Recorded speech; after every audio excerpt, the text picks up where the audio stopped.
출발 업앤다운 시간입니다. 유한타증권 박진희 차장과 함께하겠습니다. 차장님 안녕하세요. 네, 안녕하세요. 네, 지수가 지금 빠르게 하락 반전되면서 밑으로 밀리고 있고요. 대형주들 지금 현대차나 한국전력 낙폭을 좀 키우는 그 모습이 나타나고 있는데요. 먼저 시장 상황에서의 그 특징부터 좀 점검해 주시죠. 네, 오늘 시장 전반적으로 약세 분위기 이어가고 있습니다. 거래소 시장 장 초반 제일모직과 SDS의 급등이 이어졌습니다만은 소폭 완화되는 모습이고요. 삼성전자와 현대차도 플러스로 강하겠습니다만은 삼성전자 보합으로 전환했고 현대차도 마이너스로 전환된 상태입니다. 경기 민감주 섹터들도 장 초반에 소폭씩 반등을 했습니다만은 지금 전반적으로 약세로 돌아선 모습 보실 수가 있겠는데요. 전체적으로 오늘도 거래소 시장 좀 약세 분위기를 이어가는 그런 상황 속에서 지주회사 CJ라든지 SK 이 정도 좀 강한 모습 보여주고 있는 상황인 것 같습니다. 반면에 코스닥 강세 이어가고 있는 모습입니다. 오늘 코스닥 보신다라면은 3D 프린터 섹터 상당히 좀 강한 모습 보실 수가 있겠습니다. 하이비전 시스템이라든지 TPC 등 강하게 오르는 모습 나타나주고 있고요. 또 사물인터넷도 소폭 일부 강세 보여주고 있습니다. 또한 어제 강세를 보였던 KS바텍 오늘도 강세 이끌고 있는 모습인데요. 오늘은 크루셜텍과 인프라웨어가 상당히 좀 강하게 거래량이 붙으면서 강세 흐름 이어가고 있는 것 같습니다. 게임즈 섹터들은 종목별로는 좀 다릅니다만은 소폭의 약세는 좀 나타나고 있습니다만은 그래도 견조한 흐름 이어가고 있는 모습 보실 수가 있겠고요. 화장품 섹터 중에서는 LG생활건강이 약한 반면에 아모레퍼시픽이 좀 소폭 반등하는 모습. 그다음에 인터넷 쪽에서 보신다라면은 네이버가 좀 약한 모습 이어지고 있고요. 다음 카카오가 어제 이어서 오늘도 좀 반등 이어지는 모습 보실 수가 있겠고 건자재 섹터에서 KCC, 한샘 흐름 강하게 잘 이어가고 있는 모습인 것 같습니다. 그리고 화장품 섹터 내에서는 뭐 코스온이라든지 삼성 LNS, 어제 현대 IBT도 상당히 좀 강했었죠. 이런 종목들 좀 강세 이어가 주면서 시장에서 계속 좀 부각이 되는 모습들 나타나고 있습니다. 네, 자 종목들 좀 하나하나 보도록 하죠. 지금 하락하는 종목부터 살펴보겠습니다. 일단 코스피 200 내에서 가장 큰 폭의 내림세가 나오고 있는 종목이 동부 하이텍이에요. 오늘 동부 그룹주들 전체적으로 밀리는 가운데 매각 무산 이 가능성 이 부분이 크게 악재로 좀 부각이 되고 있는데요. 추가적으로 하락을 더 이끌까요? 어떻습니까?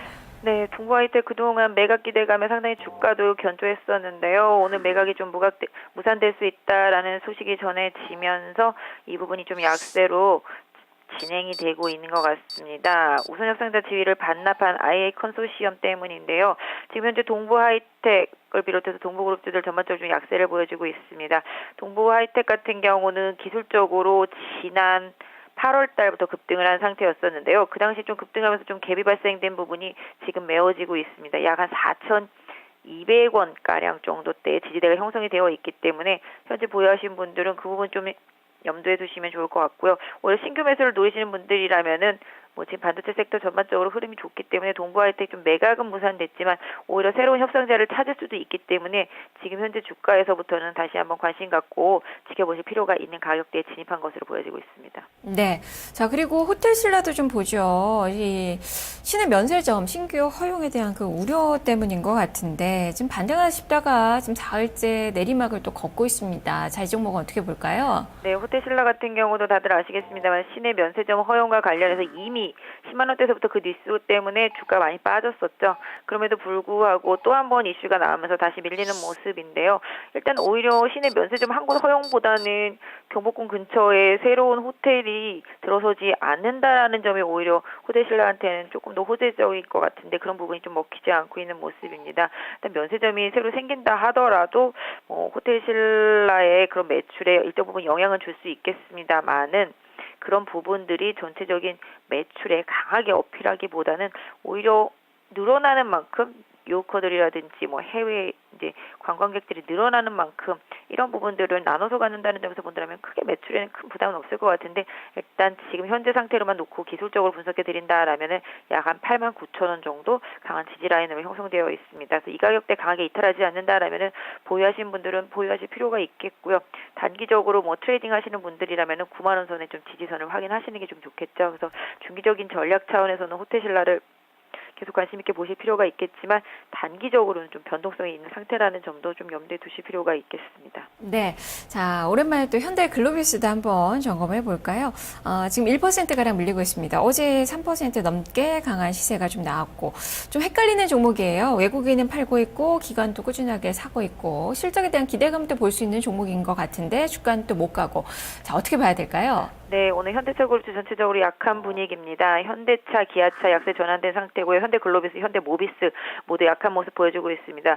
다만 현대글로비스 최근에 워낙 많이 올랐기 때문에 오늘의 이 조정은 크게 부담이 없습니다. 오히려 상승하는 데 있어서 긍정적인 조정이 될 거라고 보고 있습니다. 어제 강세 보이면서 거래량 많이 실렸기 때문에 오늘 오히려 29만 원대 지지만 잘 된다라면은 글로비스에게는 좋은 기회가 되지 않을까 싶습니다. 그래서 뭐 신규 매매를 하시는 분들이라면 이 점을 충분히 좀 활용하시는 것이 좋을 것 같겠고요.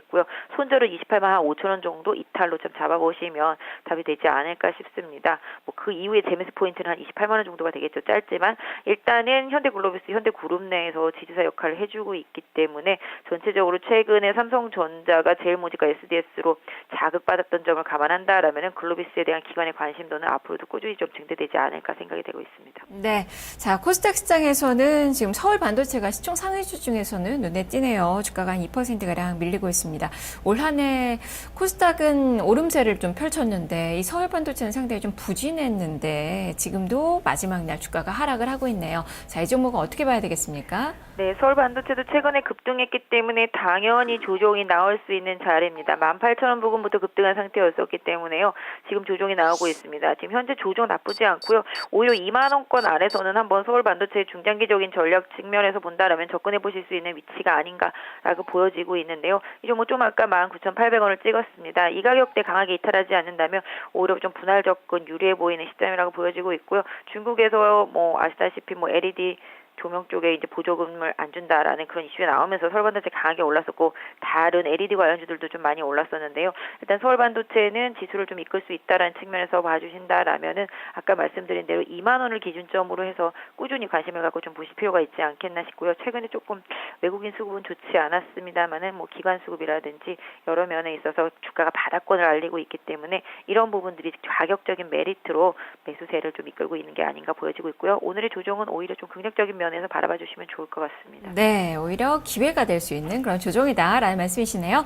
자, 그러면 오르는 종목을 좀 점검을 해보도록 하겠습니다. 지금 코스피 업종상으로 가장 큰 폭의 오름세가 나타나는 섹터가 바로 건설주들이에요. 지금 1% 넘는 시세가 나타나고 있고 현대산업이 지금 고가를 빠르게 높이고 있는 그 상황입니다. 3% 넘게 오름세. 전체적으로 다른 종목군들도 플러스가 나오고 있는데요. 자, 이쪽은 전략 어떻게 세워봐야 되겠습니까?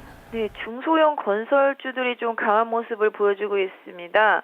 최근에 보시면 경남기업 같은 경우도 3,600원에서부터 지금 4,600원까지 강하게 올라 있는 모습이고요.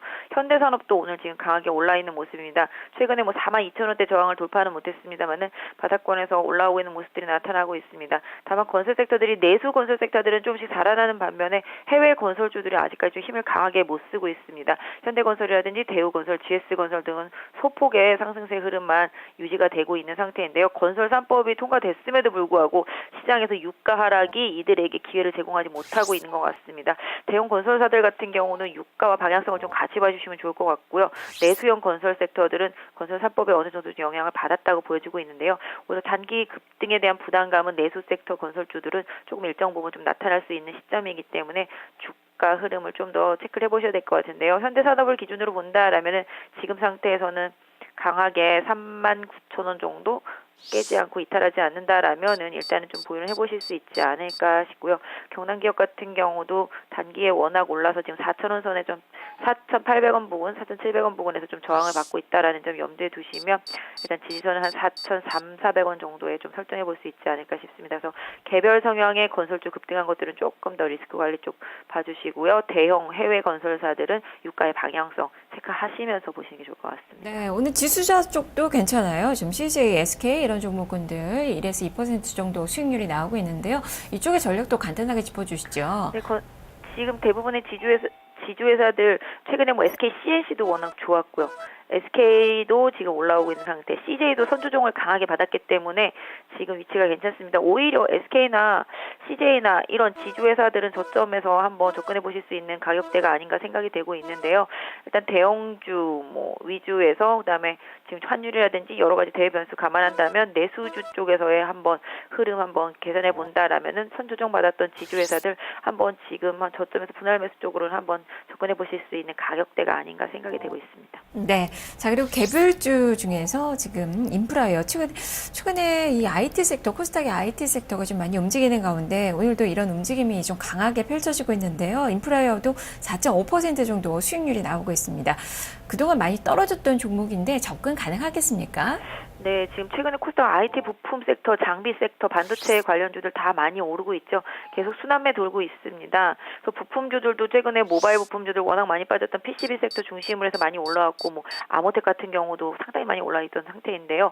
인프라웨어도 최근에 많이 빠져서 자리를 잡고 어저께 딱 매수 찬스였던 것 같은데 오늘 좀 강하게 오른 경향이 있습니다만은 일단 인프라웨어 같은 경우도 지금 뭐 7,000원 선 정도 하단 혹시라도 내려온다라면 한번 관심 있게 보실 수 있는 가격대가 아닌가 생각이 되고 있고요. 이런 식으로 코스닥에서는 상대적으로 바닥을 잡고 덜 오른 종목들이 많습니다. 오늘 크루셜텍도 그래서 많이 올라온 케이스가 되겠는데요.